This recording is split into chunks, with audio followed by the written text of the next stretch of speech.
Hello and welcome. AHandinitFlo here for EVA Online, and today we're going to talk about moving some fitted ships around.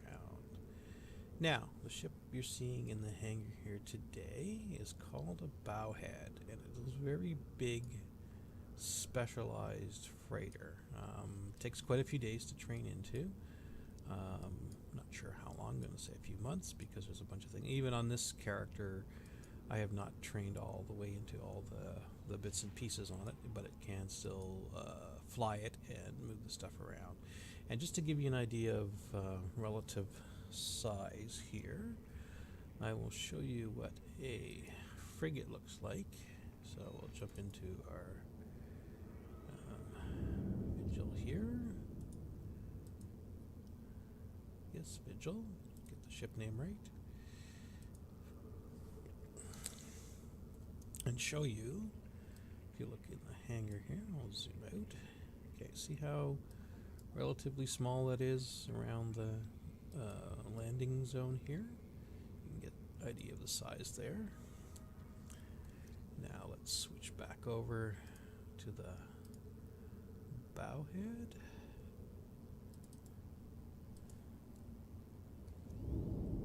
And you can see here, as it comes in with their nice animations. There it is right there. Their little frigate would have been down there, and you can see the size of this thing there. That just gives you a relative idea of how big this thing is. Lots of mass out there. So let's go take a quick look at this. And I'll show info, attributes. So you can see a lot of structure hit points, huge volume, right?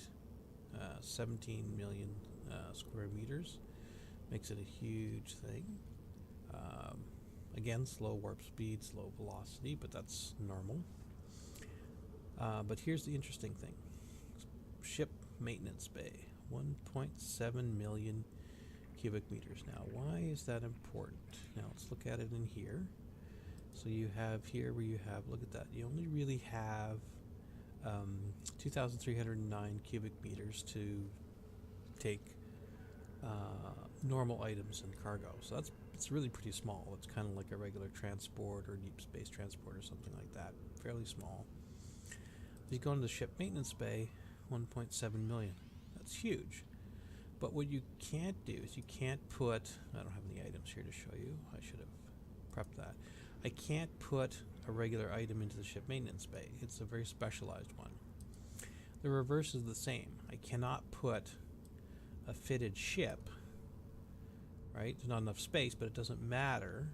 I can't put a fitted ship into anything. So even if I had the Providence here, and the ship is only 19,400 cubic meters, it just doesn't fit. It doesn't work. That's just the way the mechanics work. Again, it's a mechanics thing. But all these ships here are all fitted. They all have their guns and their low slots and their afterburners and everything. And watch this. I can take the whole lot of them, drop them in ship maintenance. Oh, look at that. They are in the ship maintenance bay, and I've only used part of that to fill it up. But now I can deliver these ships fitted and ready to go to where I want, or drop them off. Let's say I want to drop 5 in one station, 5 at another station, whatever. That gives me the ability to do that. So now I'm going to send these off to, there we go, set a destination. Now I'm going to undock here, and coming out. Here I am using my overview. I'm on combat originally because I want to see if anybody's around. Nobody's here. Obviously check local, make sure you have no reds. I'm not really going to have any because I'm in an NPC corp with this character. I'm going to set up where I'm going, and I'm going to jump to that gate. Now, this is very much like the Providence. Very big and slow. You can see it's going to slowly turn and try to make its way out and get into warp, right? And are we there yet? We turn. Where are we facing here? Okay, there's where I'm headed. Yeah, it happens to be yellow. space, run gate. So as soon as we line up with that, we will warp off. And that's what it's doing. So it's got its velocity. We're good with velocity, but we're not lined up yet. There we go. Okay. And away we go into warp. And again, 1.37 AUs per second. So even on a short jump like this, it's still going to take us a little bit of time. Anytime you're going to use freighters, anytime you're moving big things around, you will take a long time to get there. So just be ready for that. And this is why, or one of the reasons, I use an alt. Now, I don't plex this account. What I do is I just log off on my main character, because I know there's nothing going on over there, log back in on this character, and then use this one. So this is one of the reasons you want to fill up those 3 slots you have available on, even though you're not going to use them at the same time. So, 2 windows open and 2 characters running. Some people do that. I do not. I just log off that character and log in this. Now, how did this one get trained up? How did this one get skills? How did this one be able to, fly, things like freighters, right? How you see this? She can fly the industrials here and the freighter, right? How was this character able to do this? Well, once a year, typically, CCP has a nice special where they sell off your annual playtime, which, by the way, is a good value, and they add a multiple pilot training certificate in for free. So I got that, I think it was a 6-month one. So there's about 6 months worth of training on this character at the same time in parallel with my other character. So what I decided was I wanted the role for this one to be transport. Why transport? Because my main character, when it's at war, the one thing it can't do is do transport. Because if I was to be out here like this on my main, I would be a prime target, and because we would be at war, I would not have any way to defend myself. If I wanted to move like this at wartime, I would typically have 8 or 10 support people flying with me in a fleet to make sure that I didn't get killed. But again, you typically don't need to do that, because you will have an alternate character like this who is not at war. This one happens to be an NPC corporation, which will never be war decked. I can still be ganked. So if they figure out that this character is part of the role that I use with my other character, it might become a ganking target. But you can minimize that as the stuff I've showed you before in other videos. And in here, if you look, I'm not seeing any of the bad, there's no oranges or reds here, so I'm good with that.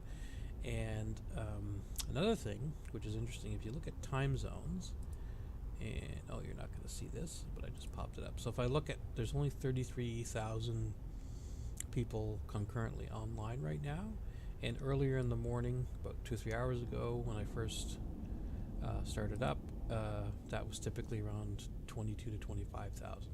So if there's less people on, there's less chance for that to happen. You look on the weekends, there's anywhere 55,000 logged in and playing. So a lot more of the larger groups are on at that time. Some of those are, people that come on and they have 10 characters on at the same time, but it doesn't matter. They still can come get you in general, pretty safe. So this system is fairly active. It's where I'm landing, so I'm okay, and nothing I need to worry about here. Are all neutrals or good standings to the NPC corporation that we're in. So here we are. This is turning towards the location that I want to go to. Where is it? There it is, right there. So as soon as it gets turned, it's upping its velocity at the same time. As soon as it lines up with the Fortizar over here, it will warp off, as you can see. There he goes. As soon as it reached its velocity. And I'm pretty safe right now. I'm not going to be worried about anything. Oh, there's somebody else just flew in at the same time. I don't know if you saw that sort of slide there. And the good thing about player-owned citadels, which is where I'm going, this one is a public access, as it says here, public. They just wrote that in. That doesn't mean anything. It's whether you have docking rights at them or not. They have what's called tethering. So you'll see when I first get on, you'll look just above your capacitor here. It only lasts a few seconds because I've asked for the dock command on this. This is not the same at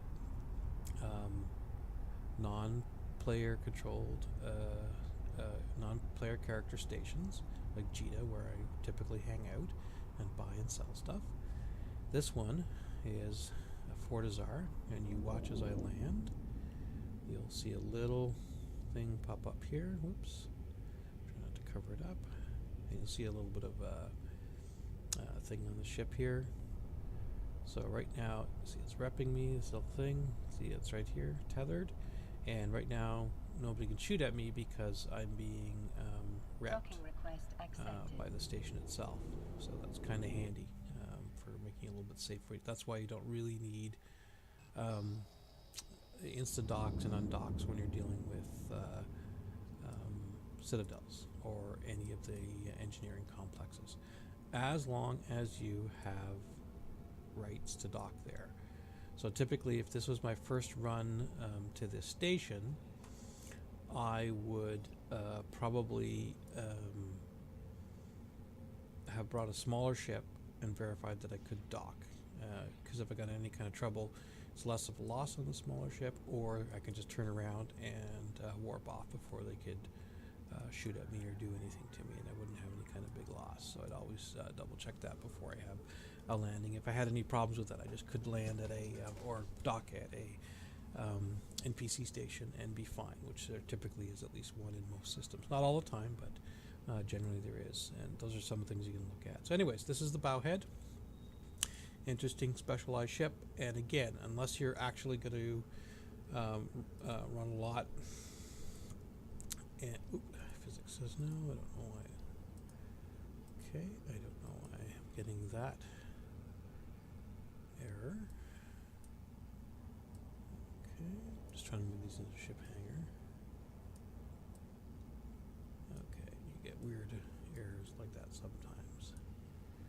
So instead of doing it all at once, I'll do it one at a time. All right. Here we go. And I'll move this out. All right. There you go. So all these ships have now been moved over, and they're in the ship hangar and ready to go. So again, it's a specialized item. So I guess what I'm saying, unless you're going to move fitted ships, and that's typically in my experience so far, it's only related to corporations where you've got a bunch of corp mates and they're all going. So if you look here, we'll go back to this screen again. If you look here, these are all the same ship, fitted the same way, Thrashers and Griffins, and they have specific roles, and they would be handed out to your corp mates or sold to them. I would probably not recommend any of the training time to get into this. Why do I say that? I added it both in for my main and this transport character, or hauling character, and I've very seldom used it. I think this is the second or third time that I've used the Bowhead in probably 6 months. So I would take that training time or those skill points and put them towards something a little bit more productive. And now I'm not going to remove them and move them over into anything else, because when I need it, I do need it. So I will leave it that way. And the training on this character is done, so I'm not worried about it. But in general, I would say that unless you're really thinking about moving ships a lot, or that's a role, that's something you're going to do, don't bother training up to the Bowhead. Train into your regular freighters if you're going to do the hauling and stuff, and then use those skill points for something else. All right, well that's it for hauling in the fitted ships in the Bowhead. Fly safe.